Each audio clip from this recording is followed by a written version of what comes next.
Vadodara Gambhira bridge દુર્ઘટનાના ઇજાગ્રસ્તોને મળવા આવ્યા ઋષિકેશ પટેલ. મંત્રીની મુલાકાત પહેલા કરાયું સયાજી હોસ્પિટલનું રંગરોગાન. ચાલુ વરસાદે કલર કામ કરતા અનેક સવાલ ઉઠ્યા, કારણ કે મંત્રી આવવાના હતા. તૂટેલી ટાઇલ્સો બદલવામાં આવી અને પોપડા પણ ઉપાડવામાં આવ્યા. મંત્રી આવવાના હોય એટલે હોસ્પિટલમાં કેવી મરામત રાતોરાત કરવામાં આવે તે દ્રશ્યો સામે આવ્યા છે. ત્યારે ઋષિકેશ પટેલ આવવાના હતા એટલે આ હોસ્પિટલમાં રાતોરાત રંગરોગાન કરવામાં આવ્યું. સાથે જ જે તૂટેલી ટાઇલ્સ હતી તે પણ રિપેર કરવામાં આવી.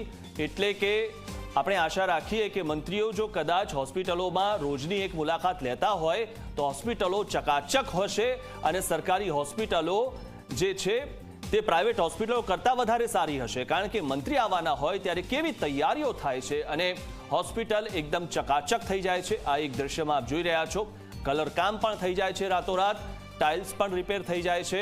જો આવું જ કામ દરરોજ થતું હોય તો કેટલું સારું. વડોદરા ગંભીરા બ્રિજ દુર્ઘટનાના ઇજાગ્રસ્તોને મળવા માટે ઋષિકેશ પટેલ આવ્યા. મંત્રીની મુલાકાત પહેલા સયાજી હોસ્પિટલનું રંગરોગાન કરવામાં આવ્યું. સયાજી હોસ્પિટલનું રંગરોગાન પહેલા પણ થઈ શક્યું હોત અને જો આ મંત્રી આવવાના હોય તો જ રંગરોગાન થતું હોય તો મંત્રીજીએ કમસે કમ અઠવાડિયે મહિને એકવાર આંટો મારવો જોઈએ.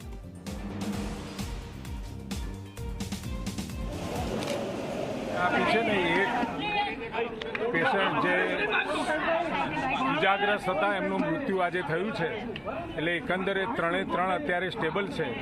કોઈ એવો એમની સાથે વાતચીત કરી છે ને વાતચીતમાં પણ એ સ્ટેબલ હોવાનું માલુમ પડે છે. ડૉક્ટર સાથે પણ વાત કરતા, સુપ્રિન્ટેન્ડન્ટ સાથે અને ડૉક્ટર જે એમની સારવાર કરી રહ્યા છે એની સાથે પણ વાત કરતા અત્યારે આ ત્રણેય દર્દીઓ સ્વસ્થ છે.